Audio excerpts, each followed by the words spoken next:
Hello students, मेरा नाम है अभिषेक वर्मा और स्वागत है आपका हमारे चैनल स्टडी क्लास पे।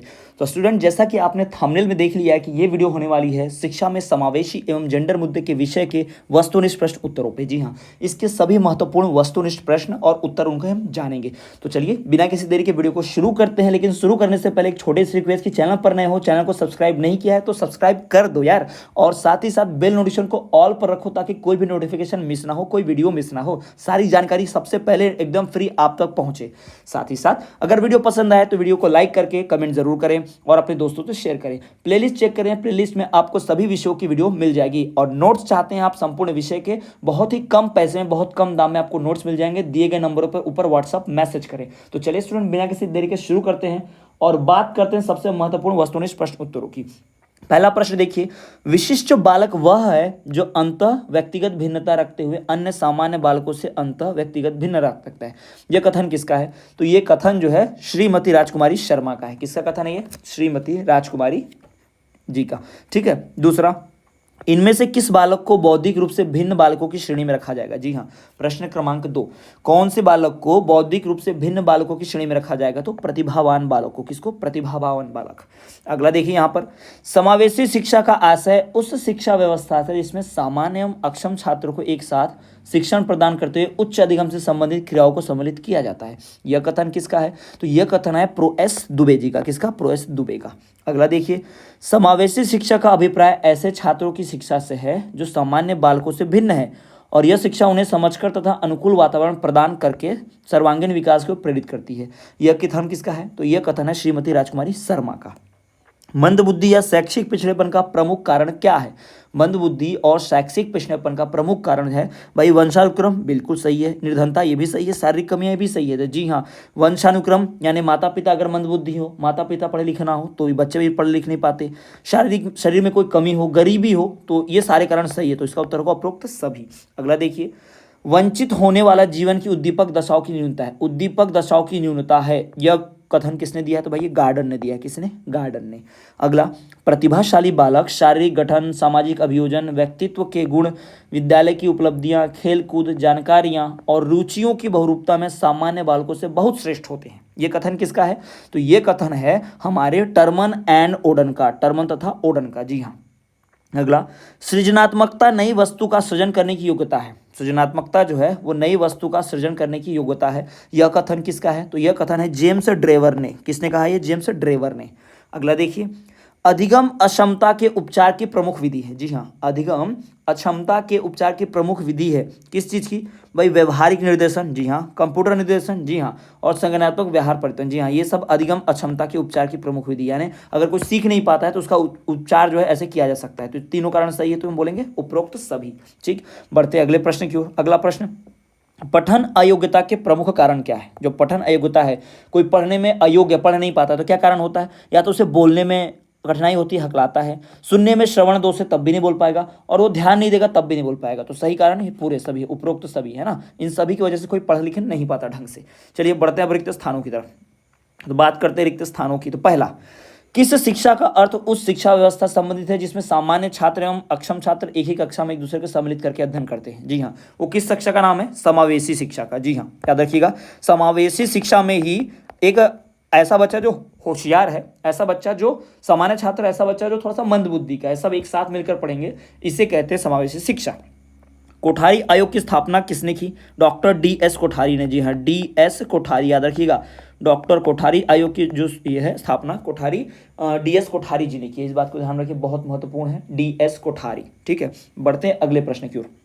सन में एनसीईआरटी ने एक उपागम के पत्र में कक्षा 1 से 10 के लिए प्रस्तावित आदर्श पाठ्यक्रम की रूपरेखा प्रस्तुत की। एनसीईआरटी ने कौन से सन में? 1975 में, है ना। पूरे देश भर में एक जैसा सिलेबस रहेगा सभी छात्रों को, यह 1975 में एनसीईआरटी ने किया। अगला देखिए, पोर्टफोलियो समावेशी शिक्षा के संदर्भ में आकलन की महत्वपूर्ण, यानी आकलन हो सकता है, पोर्टफोलियो में जानकारी होती है छात्रों की कि छात्र पहले पढ़ने आया था तो कैसा था, अब वो कैसा है। तो ये सारी जानकारियां किस में होती है भाई? इसी में होती है ना। ये आपको ध्यान रखना है।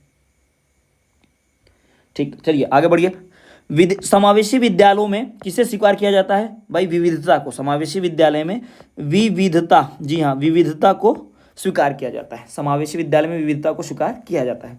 अगला देखिए, एक ऐसे आकलन को कहा जाता है जो कमियों के बाद भी दिव्यांगजनों को अपनाकर उनकी कमियों को दूर कर उन्हें समावेशन की ओर अग्रसर करता है। यानी कौन सी ऐसी शिक्षा है, तो वह है समावेशी आकलन। जी हाँ, समावेशी। समावेशी में दिव्यांग हो, विकलांग हो, जैसा भी हो ना, उसे शामिल करके हम क्या करते हैं, उसकी शिक्षा हासिल करते हैं, उसे शिक्षा देते हैं सामान्य बालकों के साथ। ठीक है, अब विकलांगों को दिव्यांगजन बोल कहा जाता है ना। ये प्रधानमंत्री नरेंद्र मोदी के द्वारा जो है ये योजना थी, उन्होंने ये चेंज लाया था, उन्होंने परिवर्तन सबसे अपील की थी कि अब विकलांगों को विकलांग नहीं दिव्यांग बोला जाए, है ना। ठीक, तो चलिए देखिए, भारतीय शिक्षा प्रणाली में प्राचीन काल में मात्र कितने भाई बालकों के लिए शिक्षा की व्यवस्था हुआ करती थी? कौन से बालक? सामान्य बालक, जो बालक पढ़ने के लिए नहीं है, जो बालक नहीं पढ़ सकता, जो बालक थोड़ा सा भिन्न है, ऐसे बालकों को कोई पढ़ाता ही नहीं था, है ना। तो भारतीय शिक्षा प्रणाली में प्राचीन काल में मात्र सामान्य बालकों के लिए शिक्षा की व्यवस्था हुआ करती थी। ठीक है, अगला, समावेशी शिक्षा में भाई कौन कौन आ सकता है? निःशक्त छात्र तथा सामान्य छात्र दोनों रूप से शामिल हो सकते हैं। जी हाँ, समावेशी शिक्षा में निःशक्त छात्र और सामान्य छात्र दोनों ही सम्मिलित रूप से शिक्षा प्राप्त करते हैं एक साथ, है ना। जैसे मैं अपनी कक्षा में पढ़ता था, तो मेरे कक्षा में एक ऐसा लड़का था जिसका एक हाथ नहीं था, लेकिन फिर भी पढ़ता था। तो एक सामान्य छात्र मैं, और मेरे जैसा एक और छात्र था जो थोड़ा सा निःशक्त था लेकिन फिर भी पढ़ता था। तो एक समान शिक्षा हम दोनों ने ली, है ना। देखिए, समावेशी विद्यालयों में निःशक्त बालकों का मूल्यांकन एक पक्षीय न होकर, कैसा होना चाहिए भाई? एक पक्षीय न होकर बहुपक्षीय होना चाहिए। मूल्यांकन करने के लिए सिर्फ एक पक्ष मत देखो, बहुत सारी चीजें देखो। अगला यहाँ पर ही हो गया। ठीक है, चलिए अब बढ़ते हैं हम सीधा सीधा हमारे एक वाक्य में उत्तर की तरफ। एक वाक्य में जो हमारा उत्तर है उसकी बात कर लेते हैं। देखिए यहाँ पर समावेशी शिक्षा का अर्थ लिखिए, बहुत महत्वपूर्ण है। तो समावेशी शिक्षा का अर्थ क्या होगा, देख लीजिए। समावेशी शिक्षा सबको साथ लेकर सम्मिलित करते हुए चलता है। जी हाँ, समावेशी शिक्षा वह शिक्षा है जिसको सबको साथ लेकर सम्मिलित कर चलता है। दूसरा देख लीजिए, बहिष्करण के स्वरूप बतलाइए। बहिष्करण के स्वरूप क्या है? तो बहिष्करण के स्वरूप देख लीजिए भाई। बहिष्करण का स्वरूप जो है वर्ग, जेंडर तथा विशेष आवश्यकता। जी हाँ, तीन होते हैं, वर्ग, जेंडर तथा विशेष आवश्यकता, ये बहिष्कृत के रूप हैं, स्वरूप हैं। समावेशी, ये देखिए अगला, समावेशी शिक्षा की एक विशेषता लिखिए। समावेशी शिक्षा की एक विशेषता क्या होगी? समावेशी शिक्षा जो है बिना किसी विभेदन, भेदभाव के सबको शिक्षा प्रदान करने का, चाहे निःशक्त बालक हो या कैसा सामान्य बालक हो, सबको एक जैसी शिक्षा मिलेगी एक साथ। अगला, भारतीय कक्षाओं में असमानता की कोई एक कारण दीजिए। भारत के क्लास में हमारे कक्षाओं में क्या असमानता रहती है?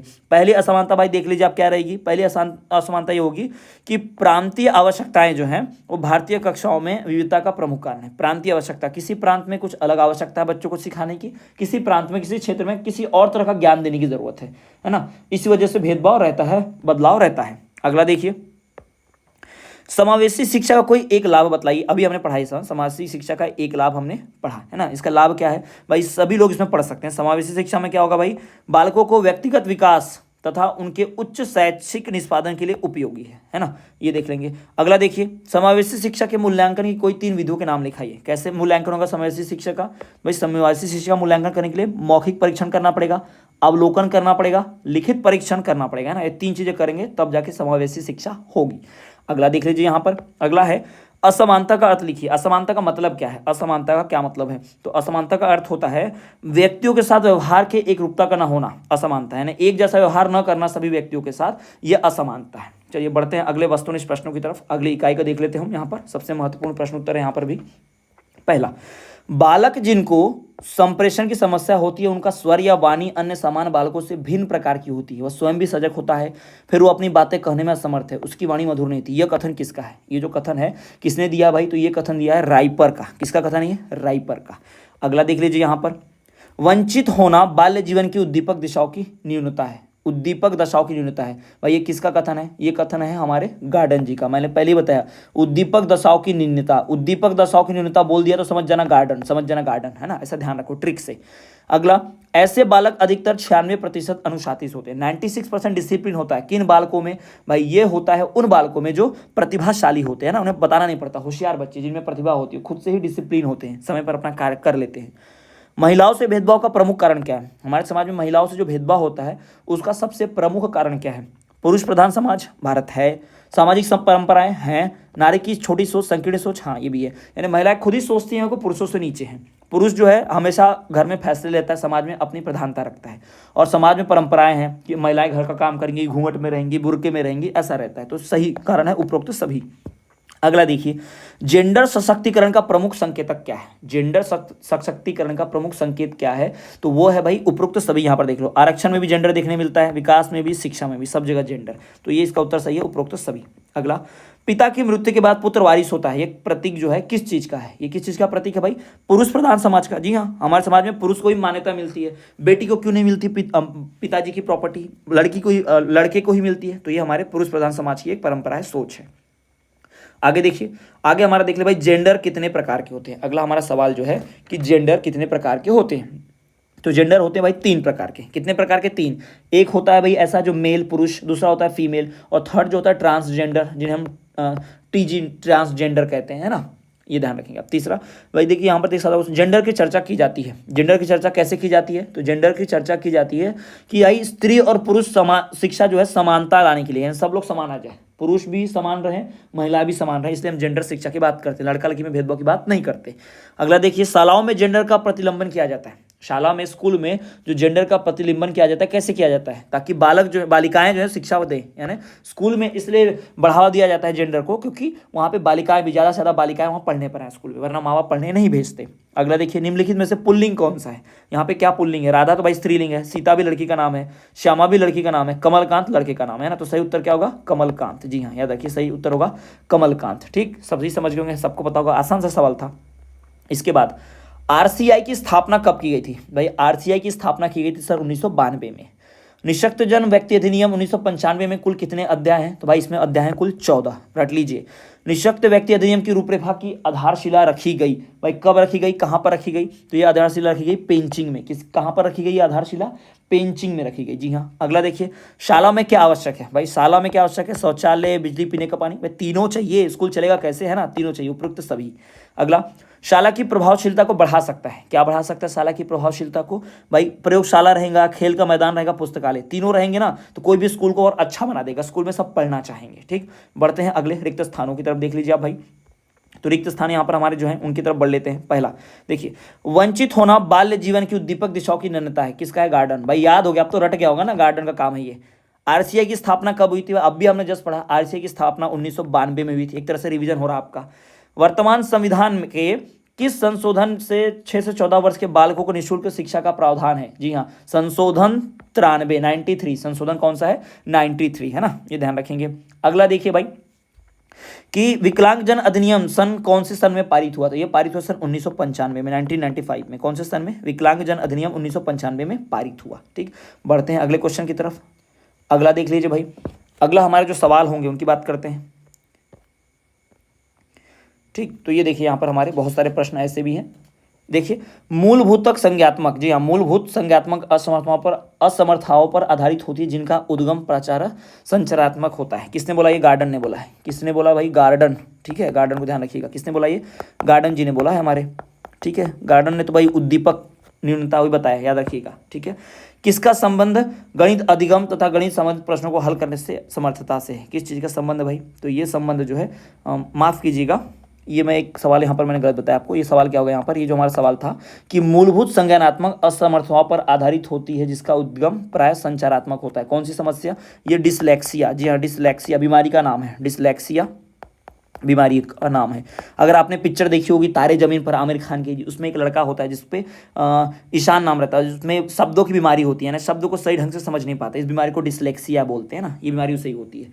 अगला, किस बीमारी का संबंध गणित सीखने से, गणित संबंधी प्रश्नों को हल करने से है? तो भाई डिसकैलकुलिया। जी हाँ, डिसकैलकुलिया जो होता है, यानी कि कैलकुलिया मतलब भाई हिसाब किताब, डिसकैलकुलिया, ये वाली बीमारी अगर होगी ना, तो बालक जो है गणित सीखने में कठिनाई आएगी, उसको बीमारी है ना, ये इसमें कठिनाई आती है, डिसकैलकुलिया होता है बालक को। ठीक है, सातवां देखिए, विशिष्ट शिक्षा का सर्वप्रथम विकास जो है कहाँ हुआ? तो भाई ये विशिष्ट शिक्षा का सर्वप्रथम विकास जो है यूरोप में हुआ। यूरोप में ही अंधे लोगों के लिए ब्रेल लिपि लाई गई, है ना। उसके बाद बाधितों हेतु सहायक उपकरण का निर्माण हमारे यहाँ कानपुर में होता है। कानपुर में फैक्ट्री है, वहाँ पर किसी को अगर मान लीजिए सुनाई नहीं आता है, किसी को अगर कोई चल नहीं सकता, तो ऐसे सामान का निर्माण कानपुर में किया जाता है, वहाँ फैक्ट्री है। मानसिक बाधितों के लिए राष्ट्रीय संस्था है, कौन सी भाई राष्ट्रीय संस्था है? हैदराबाद। जी हाँ, हैदराबाद जो है इन्हीं के लिए, हैदराबाद। ठीक है, उसके बाद मानसिक बाधितों के लिए राष्ट्रीय संस्थान कौन सी है? राष्ट्रीय संस्थान हैदराबाद है, अभी तो हमने पढ़ा। ठीक है, 11वां, अन्य अस्थि बाधितों हेतु। जी हाँ, अस्थि बाधितों हेतु कौन सी संस्था है? तो ये है भाई हमारी दिल्ली। कौन सी संस्था है? दिल्ली, ये है अस्थि बाधितों के लिए दिल्ली में, ठीक है। अगला देखिए यहाँ पर भाई, माफ कीजिएगा। चलिए तो अगले की बात करते हैं। यहाँ पर अगला हमारे सामने है एक वाक्य में उत्तर देने वाला, ठीक है, एक वाक्य में उत्तर देना है। यहाँ पर देख लीजिए, पहला, ऑटिज्म किस प्रकार का रोग है? भैया मानसिक रोग है। ब्रेल लिपि का आविष्कार किसने किया? फ्रांसीसी लेखक लुई ब्रेल ने किया। जिन बालकों की बुद्धि लब्धि 70 से कम होती है उनके मध्य बुद्धि बालक की एक परिभाषा किसने दी है? क्रो एंड क्रो ने। बुद्धि लब्धि बोला तो क्रो एंड क्रो समझ जाना। अफेजिया किस प्रकार की विकृति है? अफेजिया मस्तिष्क की ऐसी विकृति है जिसमें बालक के बोलने लिखने तथा बोले हुए लिखे हुए शब्दों को समझने या प्रकट करने में अनियमितता या स्पष्टता का विकार होता है। यानी लिखे गए शब्दों को, बोले गए शब्दों को अगर कोई लिखना पढ़ना कठिनाई आती है, उस बीमारी को कहते हैं भाई अफेजिया। गणित अधिगम तथा गणित संबंधी प्रश्नों को हल करने की असमर्थता क्या कहलाती है? वो कहलाती है भाई डिसकैलकुलिया। अभी हमने पढ़ा था ना, आपको बताया मैंने अभी जस्ट। डिसग्राफिया का कोई एक लक्षण बताइए। डिसग्राफिया बीमारी में बालक को निश्चित अक्षर एवं शब्द लिखने में कठिनाई का अनुभव होता है, नहीं लिख पाता वो शब्द। डिसलेक्सिया का प्रमुख कारण क्या है? डिसलेक्सिया का मुख्य से तंत्रिका संबंधी विकृति है। तंत्रिका यानी हमारे तंत्रिका नर्वस सिस्टम में, ठीक है। राष्ट्रीय पुनर्वास परिषद का मुख्यालय कहाँ है? नई दिल्ली में। CWSN का पूरा नाम लिखिए, चिल्ड्रन विथ स्पेशल नीड। जी हाँ, CWSN मतलब children with special need, children with special need, ऐसे आप फुल फॉर्म ध्यान रखिए, चिल्ड्रन विथ स्पेशल नीड, ठीक है। तो ये हो गया हमारे सभी उत्तर।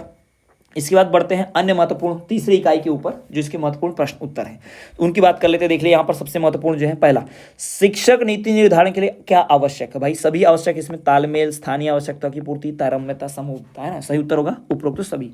अगला देखिए, शिक्षा प्रशासकों को शैक्षिक नीति निर्धारण के क्षेत्र में कार्य करना चाहिए। ये किसने कहा भाई? ये तो जनहित का ध्यान है, नीतियों के लिए है, विवेक का प्रयोग क्या है? ये है भाई उपयुक्त तो सभी। जी हाँ, शिक्षा का प्रसार करने के लिए। शैक्षिक नीतियां मार्गदर्शन करती हैं किस चीज का? शैक्षिक नीतियां मार्गदर्शन करती हैं शिक्षक का हाँ, छात्रों का हाँ, कर्मचारियों का हाँ, बिल्कुल इन सभी का। तो सही उत्तर उपयुक्त सभी। अगला, नीति निर्धारण प्रक्रिया के प्रमुख चरण कितने होते हैं? 3 चरण।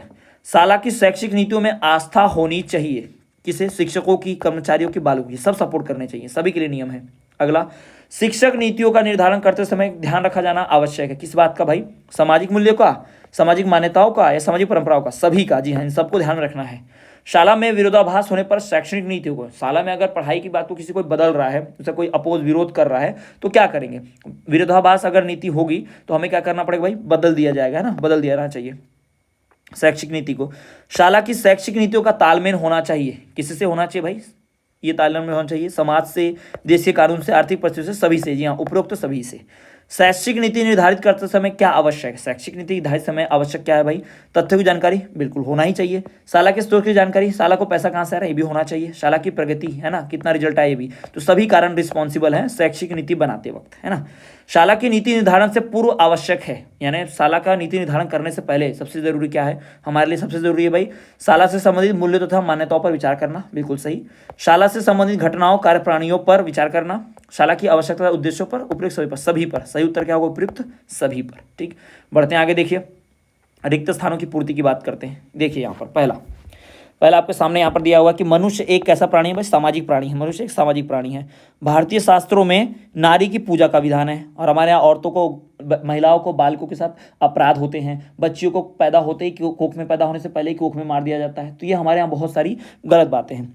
भारत एक पुरुष प्रधान देश है, बिल्कुल। अगला देखिए, स्त्री प्रधान देशों में स्त्री की प्रधानता होती है ना। स्त्री प्रधान देश में स्त्री मेन रहेगी, पुरुष प्रधान में पुरुष मेन रहेगा। प्रधानता परिवार का सर्वसज्ञा समझा जाता है ना। प्रधानता जो होता है, पुरुष जो होता है वो परिवार का सर्व यानी सबसे महान, सबसे बड़ा समझा जाता है। ठीक है, मुखिया समझते हैं उसको। समाज में जेंडर के आधार पर विकास योजना बनाई जाती है। जी हाँ, जेंडर के आधार पर, लिंग देखकर, मेल फीमेल के लिए अलग अलग। प्रकृति का लिंग से वही रिश्ता है जो संस्कृति से जेंडर का है, ना। अगला देखिए, सर्वांगीण उन्नति तथा विकास हेतु अत्यधिक महत्वपूर्ण है क्या? निष्पक्षता और समानता। कोई भेदभाव नहीं, न लड़का न लड़की, कोई नहीं, है ना, समान होने चाहिए। का विकास विद्यालय में तीव्र गति से होता है किसका? समूह की भावना का। जी हाँ, समूह की भावना का विकास विद्यालय में तीव्र गति से होता है। टीम में रहते हैं ना, क्लास में। चुनौतीपूर्ण लिंग की दशा में सुधार लाने के लिए एकमात्र ही महत्वपूर्ण उपकरण है क्या? शिक्षा से ही भाई समानता ला सकते हैं, शिक्षा से ही सोच बदल सकते हैं, वरना लोग देखने का नजरिया नहीं बदलेगा लोगों का, है ना। ये देखिए अगला प्रश्न, निम्नलिखित प्रश्नों के उत्तर एक वाक्य में दीजिए। पहला, विश्व विकलांग दिवस कब मनाया जाता है? 3 दिसंबर को। विश्व विकलांग दिवस जो मनाया जाता है वो 3 दिसंबर को। भारतीय समाज किस प्रकार का? भारतीय समाज पुरुष प्रधान है। समाज में बालिकाओं के प्रति किस प्रकार की सोच है? नकारात्मक सोच है, सब निगेटिव सोचते हैं महिलाओं के बारे में। क्या वर्तमान में भी नारी की योग्यता पर संदेह किया जाता है? हाँ बिल्कुल, अभी भी करते हैं बहुत सारे लोग। भारतीय पुनर्वास परिषद एक्ट 1992 का संबंध किससे है? भाई मानव संसाधनों का विकास करने तथा असमर्थ बालकों को पुनर्वास संबंधी सुविधाएं देने से है। निःशक्तता अधिनियम कब पारित हुआ? 1995 में। लैंगिक समानता क्या है? पुरुष और महिला में समान व्यवहार करना लैंगिक समानता है, भेदभाव नहीं करना। जेंडर क्या है?